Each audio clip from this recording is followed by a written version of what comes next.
020150050333.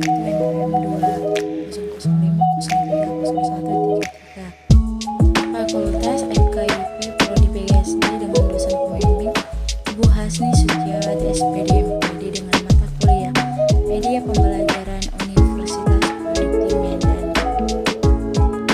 Teknik perancangan dan strategi penggunaan teknologi dan media pembelajaran dalam proses belajar. Prosedur perancangan media pembelajaran. Pada dasarnya, prosedur perancangan media pembelajaran merupakan suatu alat bantu dalam proses pembelajarannya, yang keseluruhan adalah materi ajar yang akan diinformasikan atau dikomunikasikan kepada peserta didik mahasiswa sebagai target audiens. Prosedur pemilihan media dengan model Azure. Prosedur pemilihan media dengan model Azure yaitu sebagai contoh diagram, kemudian slide, gambar diam lewat proyektor, video, gambar bergerak dalam TV, dan multimedia komputer.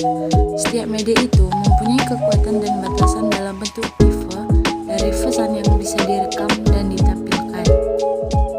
Prosedur pemilihan media model Anderson. Yang pertama, penerangan atau pembelajaran. Langkah pertama menentukan apakah penggunaan media untuk keperluan informasi atau pembelajaran. Media untuk keperluan informasi, penerima informasi tidak ada kewajiban untuk dievaluasi kemampuan atau keterampilannya dalam menerima informasi. Sedangkan media untuk keperluan pembelajaran, penerima pembelajaran harus menunjukkan kemampuan sebagai bukti bahwa mereka telah belajar.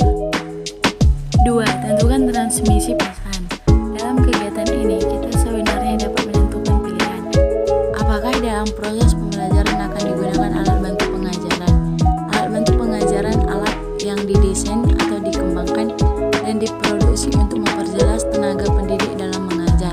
Sedangkan media pembelajaran adalah media yang memungkinkan terjadi interaksi antara produk pengembang media dan peserta didik atau pengguna.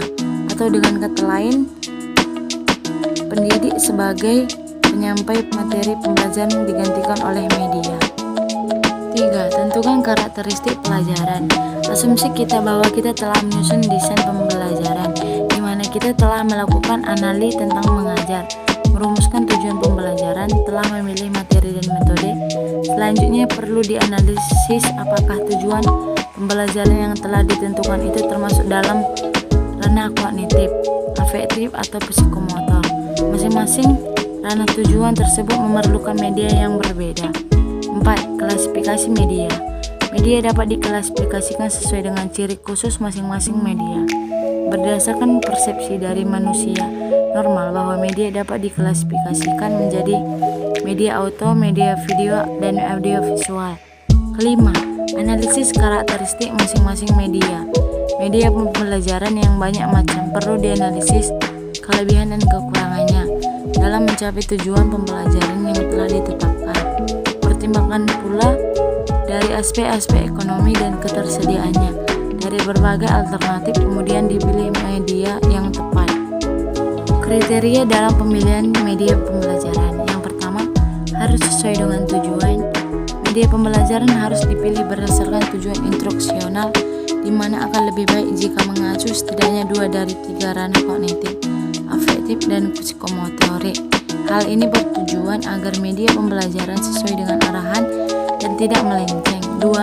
Praktis, luas, dan bertahan. Media pembelajaran yang dipilih tidak harus mahal dan selalu berbasis teknologi.